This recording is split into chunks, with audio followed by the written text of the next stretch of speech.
The moment I saw his name on the ticket next to hers, my heart didn't just sink, it shattered. That's the thing about betrayal. It doesn't knock first. It kicks the door in and leaves you gasping for air. I found the tickets by accident. I wasn't snooping, I swear. I had reached into my wife's purse because her phone wouldn't stop buzzing, and the noise was driving me insane. I just wanted to turn it off. But my fingers brushed against a small envelope instead. Out of curiosity, or maybe something darker pulling at me, I opened it. Inside were 2 boarding passes. The first one was in her name, Emily Dawson. The second one made my blood run cold. Adam Weston. I didn't know an Adam Weston, but apparently, my wife did. Let me tell you something. When you've been married for 10 years, you think you know every inch of your spouse's life. You know the way they like their coffee, the shows they binge watch, the people they call friends. And up until that moment, I believed I had all those details locked down. But those tickets shattered that illusion like glass hitting concrete. Why the Dominican Republic? Why Adam Weston?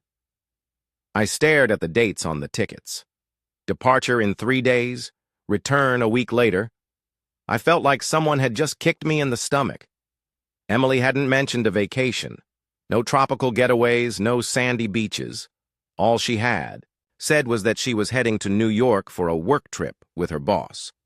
That's when it clicked. The dates on the tickets lined up perfectly with her so-called business trip. And suddenly, her recent behavior didn't seem so normal anymore. I sat down on the edge of our bed, my mind spiraling into chaos. Had I missed all the signs? The late-night phone calls that she took in the kitchen, her voice a whisper when I walked in. The sudden urgency of work trips that she never used to take before. The way she'd started wearing perfume again, even when she wasn't going anywhere special. And then there were the new lingerie sets. Things I hadn't seen her wear for me. I couldn't breathe. I wanted to storm out of the house, confront her at her job, and demand answers. But what would I say? I didn't have proof that she was cheating. I only had suspicions, and if I accused her without solid evidence, she'd twist it on me. That's the kind of woman Emily was. Smart, cunning, always one step ahead in an argument.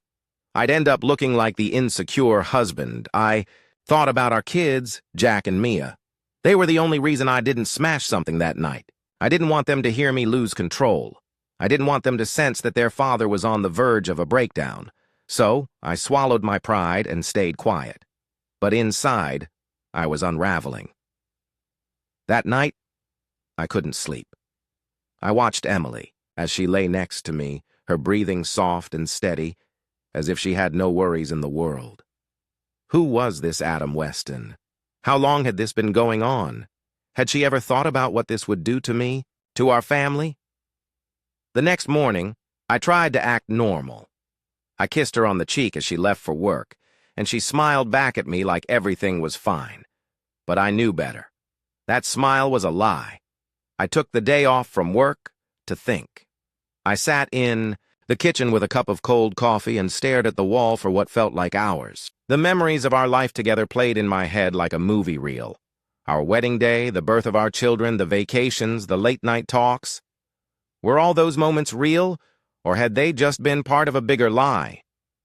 I kept replaying the moment I found the tickets, trying to convince myself that there had to be a logical explanation. Maybe this Adam Weston was a co-worker, someone who accidentally ended up on the same flight.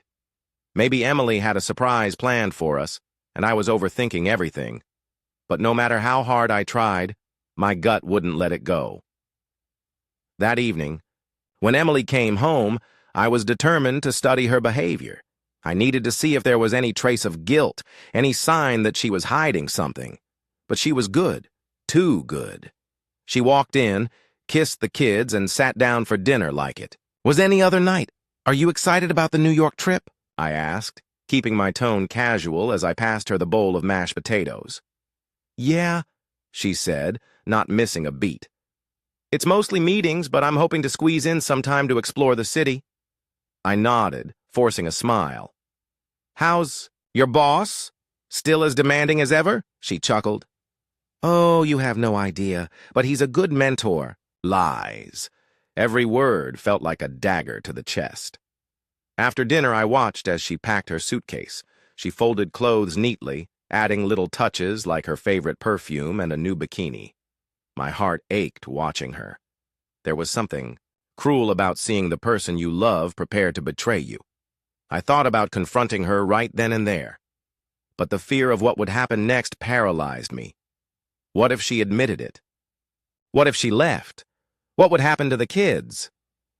I'd grown up without a father, and I swore I'd never let my kids experience that kind of abandonment. So instead, I helped her pack. But I didn't sleep. Not that night or the next. The morning of her flight, she kissed the kids goodbye and hugged me at the door. I held on to her a little longer than usual, hoping she'd sense my desperation, but she just smiled, grabbed her suitcase, and walked out the door. I watched her drive away, feeling like my entire world was crumbling.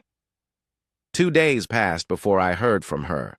I tried to stay busy with the kids, pretending that everything was fine, but my mind wouldn't stop obsessing over those tickets. On the third night, just as I was putting Mia to bed, my phone buzzed. It was a text from Emily. "I'm with my lover in the Dominican Republic. You should know the truth. Think about what you want before I come back." My knees gave out. I sank to the floor, clutching the phone like it had delivered my death sentence. I couldn't believe it. She wasn't even trying to hide it anymore. She was out there, living her best life, while I sat at home trying to hold our family together. The weight of betrayal hit me like a truck. I wanted to scream, to throw something, to destroy the perfect image I had built of our life together. But I didn't. Because Jack and Mia were just a few feet away, playing with their toys, oblivious to the storm that was ripping their family apart. I couldn't let them see me break. Not yet. But deep down, I knew this was just the beginning of the end. I sat on the cold kitchen floor for what felt like hours, the message from Emily still glowing on my phone like a scar I couldn't hide. I read it over and over as if it would magically change into something less devastating. "I'm with my lover in the Dominican Republic. You should know the truth. Think about what you want before I come back." She didn't even try to soften the blow. No apologies, no excuses, just the cold, hard truth handed to me like a loaded gun. I wanted to reply, to say something, anything, but my hands wouldn't move. My thoughts were chaos, rage, humiliation, sadness. How could she be so casual about tearing apart our family? I stood up on shaky legs and leaned against the counter, staring out the window at our backyard.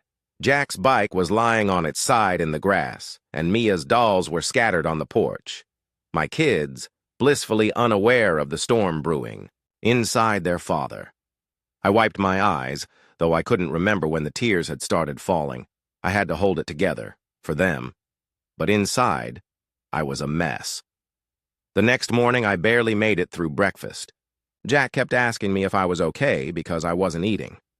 I forced a smile and said I had a headache, but I knew that if I stayed in the house any longer, I'd crack. So I did what any man does when his world is falling apart. I called a friend. I dialed Kevin, a buddy from work who had been through his own messy divorce a few years ago. "Hey, man," I said, trying to keep my voice steady. "Can we meet up? I need to get out of the house." Kevin didn't ask questions. We met at a diner on the edge of town, the kind of place with sticky booths and waitresses who refill your coffee without asking. I slid into the booth across from him, and he immediately knew something was wrong. "What's going on?" he asked, leaning forward with concern. I hesitated. I didn't want to unload everything at once. Part of me was still embarrassed, still holding on to the hope that this wasn't as bad as it seemed. But then I thought about that message again, and the floodgates opened. "My wife," I said, my voice barely above a whisper. "She's in the Dominican Republic with another man." Kevin's eyes widened. "Wait, what?" "I thought she was on a work trip." "Yeah," I laughed bitterly. So did I. I told him about the tickets, the lies, and the message. By the time I finished, my hands were trembling and I had barely touched my coffee. Kevin let out a long sigh. "Jesus, man, I'm sorry. I know how that feels." What did you do? I asked, desperate for advice. When your wife cheated, how did you handle it? He leaned back and ran a hand through his hair. Honestly, I didn't handle it well. I drank too much, made stupid decisions, and let her walk all over me for months before I finally got the courage to leave. Don't do what I did. You need to think clearly.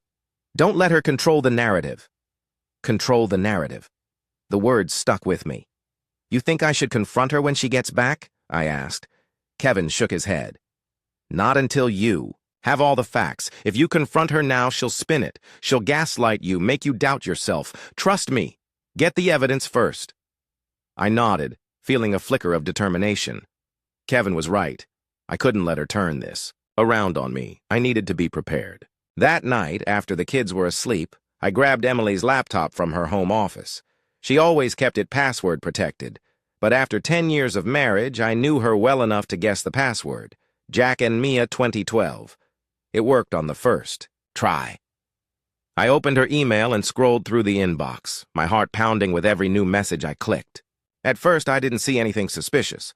Work emails, newsletters, and online shopping receipts. But then I found a folder labeled Personal. Inside were dozens of emails exchanged between her and Adam Weston. My stomach turned as I read through them. They weren't just emails about logistics or travel plans. They were love letters. She called him Babe and talked about how excited she was to see him.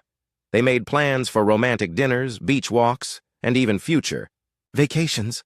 I felt sick. One email dated 3 months ago stood out. Adam, I can't wait until we don't have to hide anymore. I'm tired of sneaking around. I want a life with you. Just us. I slammed the laptop shut and sat back, breathing heavily. She wasn't just cheating. She was planning a future with this man. How long had she been waiting for the right moment to leave me? Had she already made up her mind and I was just the last obstacle in her way? I couldn't let this continue. The next day, I made an appointment with a lawyer. I wasn't ready to file for divorce just yet, but I needed to know my options. The lawyer, a calm woman in her 40s, listened carefully as I explained the situation. If you have proof of the affair, it could help you in court, she said, especially if there's evidence that she used marital funds for the trip. Marital funds, of course. I hadn't even thought about that. If she had paid for this romantic getaway with our joint account, it would be another nail in her coffin. After the meeting, I felt a strange mix of anger and relief. I wasn't powerless. I had options. But that didn't make the pain any easier. That night, I sat on the couch, scrolling through photos of our family on my phone. Emily smiling at the beach. Jack and Mia building sandcastles. Me with my arms around her, thinking we were happy. I couldn't believe how naive I had been. I wanted to throw the laptop across the room, but instead, I took screenshots of everything. The emails, the messages, the flight details. I saved it all. By the time I went to bed, I had made up my mind. There would be no reconciliation, no second chances. Emily had made her choice, and now it was time for me to make mine. But there was one thing I needed to do first. I had to see her face when she came home. I needed to confront her, not with anger or desperation, but with cold, hard truth. I wanted her to see the pain she had caused and know that I wasn't the same man she thought she could manipulate. This wasn't just about her betrayal anymore. It was about reclaiming my dignity. I lay in bed that night, staring at the ceiling, thinking about how different life would be once this was over. I knew it wouldn't be easy. I'd probably cry, scream, and grieve for the life we'd built. But I also knew that staying with her would destroy me, and I couldn't let that happen. Tomorrow she'd come home, and when she did, she'd find a man ready to fight, not for her, but for himself. The day she came home, the air felt heavy, like the calm before a thunderstorm. I spent the morning pacing the living room, trying to figure out exactly how I wanted this confrontation to go. Should I yell, throw accusations, make her feel the way I did when I saw that message?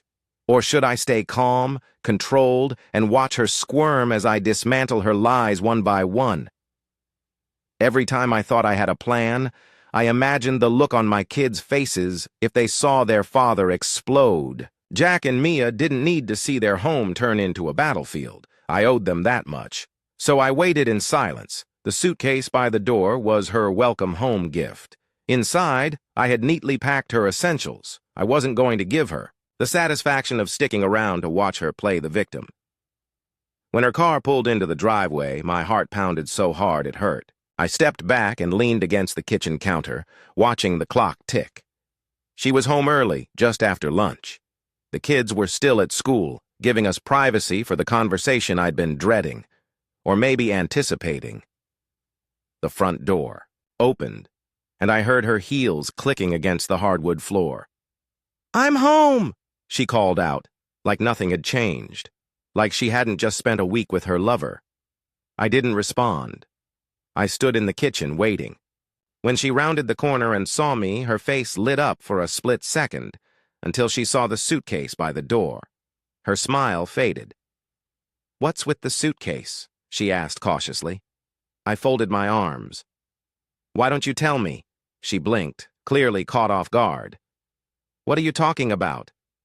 I walked to the table, where I had laid out the printed emails, the screenshots, the flight details, everything. I watched her eyes dart across the table, taking in the evidence of her betrayal. She didn't even try to deny it. Instead, she sighed and leaned against the back of the chair, rubbing her temples like she was the one with a headache. "So, you know." "Yeah," I said, my voice cold. "I know. The tickets, the emails, the message you sent me while you were in the Dominican Republic. I know everything, Emily." For a moment, the room was silent except for the sound of the clock ticking. I thought she might cry, beg, apologize. But what she said next made my blood boil. "I figured you'd find out eventually," she said, her tone indifferent. "It's probably for the best." "The best?" I laughed bitterly. "You think blowing up our family is for the best?" Her eyes narrowed. "Don't act like you didn't see this coming. We haven't been happy in years. I'm tired of pretending." There it was. The excuse. The same tired justification that every cheater gives when they're caught. I wanted to scream at her, to tell her that she was the one who stopped trying, that I had done everything I could to keep this family together. But I didn't. I refused to give her the satisfaction of seeing me break. "I wasn't pretending," I said quietly. "I loved you. I loved the life we built. But you—" I gestured to the emails, the pictures of her and Adam on the beach. "You threw it all away." She crossed her arms, her posture defensive. "I didn't throw it away. I found something that made me feel alive again. Adam—" "Don't say his name," I snapped, my composure slipping for a moment. "Don't you dare say his name in this house." Her mouth snapped shut, and for once she looked uncertain. Good. Let her feel a fraction of the confusion and pain she'd caused me. After a moment of silence, she sat down at the table, her fingers tapping nervously against the wood. "What? Do you want Mark? Do you want to scream at me? Do you want to make me feel guilty? I get it. I hurt you. But where do we go from here?" I leaned forward, resting my hands on the table. "You tell me. You're the one who destroyed this marriage. Do you want a divorce?" She hesitated, and for a moment I thought she might backtrack, try to salvage what was left. But then she straightened her shoulders, her expression hardening. "I think it's for the best. We can't go back to the way things were. And honestly," she looked me directly in the eyes, "I don't want to." The words hit me like a punch to the gut. I had spent the last week preparing myself for this moment, telling myself that I could handle whatever she threw at me. But hearing her say it out loud, that she didn't want me anymore, was like ripping off a bandage before the wound had healed. I swallowed hard, nodding slowly. "Fine. If that's what you want, we'll divorce. But don't expect this to be easy." Her lips pressed into a thin line. "We can do this amicably, Mark, for the kids' sake." I laughed, a bitter sound that echoed through the kitchen. "Amicably? You think this is amicable? You cheated on me, lied to me, and now you want to play nice? No. We're not doing this on your terms." Her eyes flashed with anger. "I'm not the only one to blame here. You let this marriage fall. Apart. You became boring, predictable. I felt trapped. Trapped? My voice rose, and I didn't care anymore if the neighbors heard. I stayed because I wanted our kids to have a stable home. I stayed because I believed in us, even when you didn't. But you felt trapped, so you ran off to the Dominican Republic with some guy and ruined everything. She stood up, her chair scraping against the floor. I'm not doing this. Mark, I won't stand here and be vilified. I stepped back, nodding slowly. You're right. You don't have to stand here. You can leave.